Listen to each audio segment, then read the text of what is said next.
এটি এমন একটি শহর যেখানে সবার রাত হয় রঙিন। দেখুন কিভাবে রাস্তার পাশে দাঁড়িয়ে মজা জোগায় মেয়েরা। এখানকার মেয়েদের দেখলে আপনারও স্বর্গ মনে হবে। এবং এই শহরে একটি হোটেল আছে যার একদিনের ভাড়া 6 থেকে 7 লক্ষ টাকা পর্যন্ত। এখানকার মানুষ কুকুর বিড়াল নয়, বরং বাঘ সিংহ পালন করতে বেশি পছন্দ করে। এখানে এটিএম থেকে টাকা বের হয় না, সোনার বিস্কুট বের হয়। হ্যাঁ বন্ধুরা, এটি সবচেয়ে অলৌকিক শহর যার নাম দুবাই। আজ দুবাইকে স্বপ্নের শহর বলা হয় কেন জানেন? কারণ এখানে শুধু স্বপ্নই সত্যি হয়। এখানে সবকিছু নিখুঁত দেখায়। এটি পরিমাপের বাইরেও একটি সুন্দর শহর, তাই এখানে লক্ষ লক্ষ লোক আসে। বন্ধুরা, আপনি জেনে অবাক হবেন যে দুবাইয়ের জনসংখ্যার 80%-এরও বেশি বিদেশি নাগরিক। দুবাইয়ের জনসংখ্যার মাত্র 20% স্থানীয় লোক। বিশ্বের সবচেয়ে উঁচু ভবনটি দুবাই নির্মিত, যার নাম বুর্জ খলিফা। এই বিল্ডিংটি 164 তলা পর্যন্ত রয়েছে এবং এর উচ্চতা 2722 ফুট। আজ কোটি কোটি মানুষ দুবাইয়ে আসেন এই ভবনটি দেখতে। বলা হয়ে থাকে এর উচ্চতা এত বেশি যে আপনি 90 কিলোমিটার দূর থেকেও এটি দেখতে পাবেন। দুবাইয়ে এরকম অনেক বিল্ডিং রয়েছে। বন্ধুরা, আপনি কি জানেন বিশ্বের একমাত্র 7 স্টার হোটেলও এই দেশেই রয়েছে?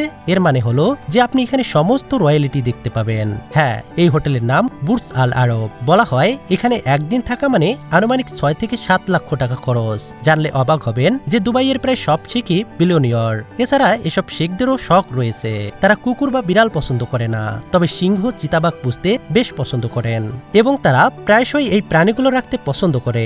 শেখদের কাছে দুবাইতে এই প্রাণীগুলো দেখা সাধারণ। দুবাইতে কোনো ঠিকানার ব্যবস্থা নেই, কোনো পিনকোড, রাস্তার নম্বর, বাড়ির নম্বর এই সমস্ত কিছুই নেই।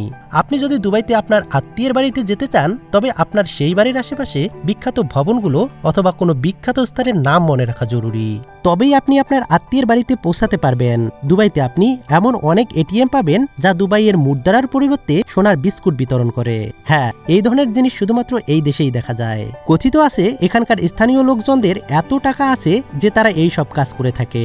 আপনি যদি দুবাইতে অ্যালকোহল পান করতে চান, তবে আপনাকে সরকারের কাছ থেকে লাইসেন্স নিতে হবে। এমনকি দুবাইয়ের বাড়িতে মাদক রাখার জন্য লাইসেন্সের প্রয়োজন। হ্যাঁ, এটা পরিষ্কার বলা আছে যে আপনি যদি মজা করতে চান তবে এটি নিষিদ্ধ নয়, তবে আপনাকে অনুমতি নিতে হবে। এক সময় দুবাই ছিল শুধুই মরুভূমি, কিন্তু এখন দুবাই বিশ্বের মানচিত্রে জল করছে এবং বিশ্বের দৃষ্টি আকর্ষণ করছে। তাই বলা হয় পৃথিবীতে সবই সম্ভব। এখানে আজ সর্বাধিক উপার্জন শুধুমাত্র পর্যটন থেকে আসে।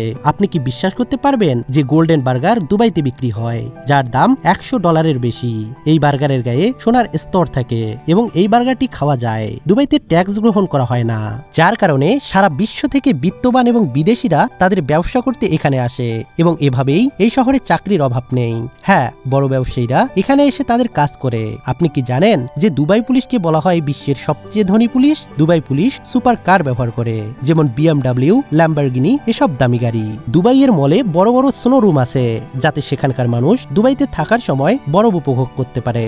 দুবাইতে একটি পাম দ্বীপ রয়েছে, যা বিশ্বের বৃহত্তম কৃত্রিম দ্বীপ। দুবাইয়ের পাম দ্বীপকে বিশ্বের 8ম আশ্চর্য বলা হয়। আমাদের দেশের মানুষ সোনা পড়তে পছন্দ করলেও দুবাইয়ের মানুষ সোনা পড়তে পছন্দ করে না। সোনার তৈরি গাড়ি কেনা দুবাইয়ে একটি সাধারণ ব্যাপার। এই মানুষেরা যেমন তেমন সোনার গাড়ি কেউ কেনে না, বরং বিশ্বের সবচেয়ে দামি সুপার কার কিনে থাকে। দুবাই সম্পর্কে আপনার মতামত অবশ্যই কমেন্ট বক্সে জানাবেন। ধন্যবাদ, ভালো থাকবেন।